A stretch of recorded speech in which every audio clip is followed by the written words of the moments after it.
get what you missed on. Pearl Play with Yvonne Mutui.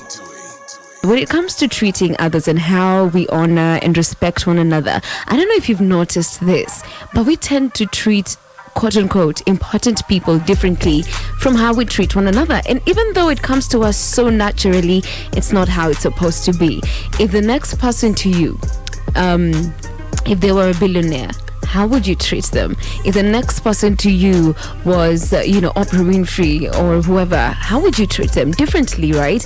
But we treat people sometimes very badly or very casually, or we don't show them respect or honor. We don't pay attention to them when they're talking to us because they're not quote unquote important, right? They're not important people. But you realize you need to treat everyone the same. And I know it's the most difficult thing because some people are so annoying, others are just, you just don't care about them. But it's very important that the same way you would treat President Obama if he came to your house is the same way you treat anyone else that you come across every day. Because again, you really, really never know when you're going to be, where you're going to see someone next.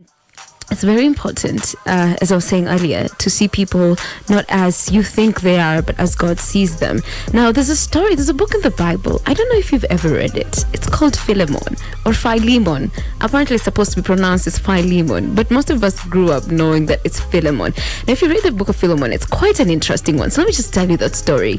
So, this man, Philemon or Philemon, has a slave, okay? His name is Onesimus. Now, Onesimus is Philemon's slave, but he runs. And you know what? He steals from Philemon and runs away to Rome. Now, he goes to Rome and coincidentally, he meets Paul there. So this is a slave. He's run away. He's stolen from his master, Philemon, and he's gone and met Paul in Rome. Now, when he meets Paul in Rome, he gives his life to Christ and he changes. And now he talks to Paul and says, you know what? I want to go back to my master. So Paul writes this letter to Philemon, Onesimus's master, and it's a book that we get to read today in the Bible. And in this letter, Paul is telling Philemon, yo, look, I know this guy was a slave, okay?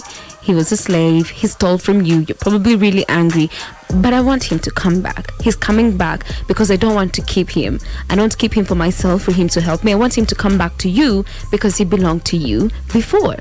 And so when he comes back to you, don't look at him the way you did before with the eyes of a slave. Look at him now as a brother because he's now my son. I've walked with him.